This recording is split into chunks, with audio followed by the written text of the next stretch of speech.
पाई का इतिहास हजारों साल पुराना है। प्राचीन काल से ही हम इंसान पाई का इस्तेमाल करते आए हैं। लेकिन क्या आप जानते हैं कि पाई क्या है और साथ ही पाई का स्टीफन हॉकिंग्स और अल्बर्ट आइंस्टाइन जैसे महान वैज्ञानिकों से क्या रिश्ता है। मैं जानता हूँ काफ़ी सारे लोग मैथ्स और साइंस को पसंद नहीं करते हैं, तो यकीन मानिए कि इस वीडियो में हम मैथ्स और साइंस की बात नहीं करेंगे बल्कि केवल और केवल पाई की बात करेंगे। दरअसल बात उस समय की है जब इंसान ने पहली बार पहिए का आविष्कार किया था। इंसान ने पहिया तो बना लिया था लेकिन वो पहिया गोल नहीं था। इस वजह से लोग अपने सामान को एक जगह से दूसरी जगह ले जाते थे तो उनके सामान को फैलने का डर बना रहता था। कारण वही था कि पहिया गोल नहीं था। इसी तरह धीरे धीरे समय गुजरता रहा, लेकिन एक बात भूली जाती है ना, necessity is the mother of inventions.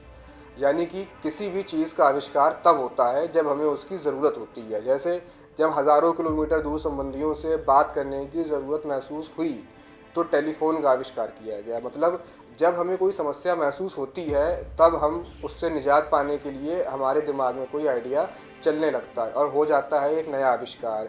इसी तरह जब पहिए का इतिहास आगे बढ़ता रहा और पहिया गोल होता गया, तब लोगों ने जाना कि पहिया गोल होता है जब पहिए की परिधि यानी सरकमफ्रेंस और पहिए का व्यास यानी कि डायमीटर का अनुपात एक कांस्टेंट हो। अब चाहे सर्किल गोल हो या बड़ा, इस कांस्टेंट की वैल्यू जो होती है वो सेम होती है और उस कांस्टेंट को नाम दिया गया पाई, जिसको ग्रीक भाषा से उठाया गया है। अब लोगों ने यह तो जान लिया है कि किसी भी गोल आकृति में एक कांस्टेंट नंबर ज़रूर होता है, लेकिन अब भी वो इस कांस्टेंट नंबर यानी कि पाई की वैल्यू नहीं जानते थे। और सबसे मज़ेदार बात यह है कि पाई की एग्जैक्ट वैल्यू हम आज भी नहीं जानते हैं और कई सुपर कंप्यूटर्स ने तो पाई की वैल्यू निकालने में हार मान ली है और कई लोग तो पाई की वैल्यू निकालने में अपनी पूरी ज़िंदगी बिता दी। ये लोग खुद तो गुजर गए लेकिन पाई की वैल्यू को कैलकुलेट नहीं कर पाए। अब आप सोच रहे होंगे कि पाई की वैल्यू इतनी इम्पोर्टेंट क्यों है और इसकी वैल्यू निकालना इतना मुश्किल काम क्यों है। बल्कि आप ये कहेंगे कि हमने तो स्कूल में पाई की वैल्यू 22/7 पढ़ी है, बस 22 को 7 से डिवाइड करते जाओ और पाई की वैल्यू आपके हाथ में होगी। लेकिन दोस्तों, मैं आपको बता दूं कि पाई की जो वैल्यू हमने पढ़ी है उसमें अभी भी कुछ दिक्कत है। बात क्या है कि पाई एक इर्रेशनल नंबर है और इसकी वैल्यू कभी भी रिपीट नहीं हो सकती है। आपको जानकर हैरानी होगी कि बगैर पाई की वैल्यू जाने हम स्पेस में कोई भी मिशन पूरा नहीं कर सकते हैं और ना ही कभी एरोप्लेन को उड़ा पाएंगे अगर पाई की वैल्यू हमको ना पता हो। खैर, जान लेते हैं कि 22/7 जो पाई की वैल्यू है आपने अभी तक पढ़ी है वो क्या है। अगर किसी गोलाकार की आकृति की परिधि 22 यूनिट है तो उसको एक परफेक्ट सर्किल बनाने के लिए हमको उसका डायामीटर 7 यूनिट चाहिए। बस यही है पाई की वैल्यू, 22/7 परिधि और व्यास का रेशियो 1। आप जान लेते हैं कि हमने जो स्कूल में पढ़ा है पाई की वैल्यू वो गलत क्यों है। दरअसल जब हम 22 को 7 से डिवाइड करते हैं तो वैल्यू कुछ 3.1428 कुछ यूँ आती है जो अभी आप अपनी स्क्रीन पर देख रहे हैं। लेकिन पाई की असल वैल्यू तो कुछ इस प्रकार है जो अभी आप स्क्रीन पर देख रहे हैं।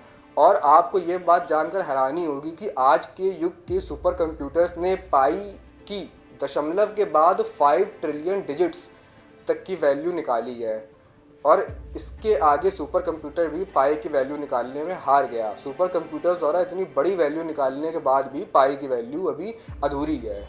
तो चलिए अब जानते हैं पाई का एक अनोखा रहस्य जो आप शायद नहीं जानते होंगे।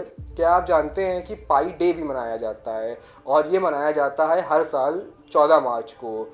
लेकिन पाई डे 14 मार्च को ही क्यों मनाया जाता है, इसका जवाब भी इसकी वैल्यू में ही छुपा हुआ है, 3.14 यानी कि मार्च की 14 तारीख।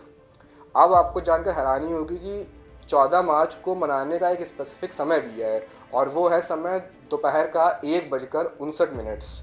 अब पाई डे इसी समय सेलिब्रेट क्यों किया जाता है, इसके लिए हमें पाई की वैल्यू को ही आगे बढ़ाना होगा जो कि 3.14159 है। आगे मैं आपको जो बताने जा रहा हूँ वो या तो इत्तेफाक है या फिर कुदरत का करिश्मा।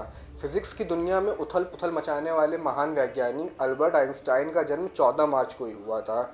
दूसरा इत्तेफाक ये है कि 14 मार्च को ही एक अन्य महान वैज्ञानिक स्टीफन हॉकिंग्स का देहांत भी हुआ था।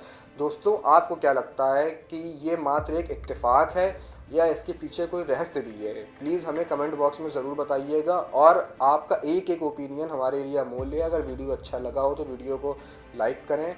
आप देख रहे हैं आवाज़ उत्तर प्रदेश। वीडियो को पूरा देखने के लिए शुक्रिया। मिलते हैं अगले वीडियो में।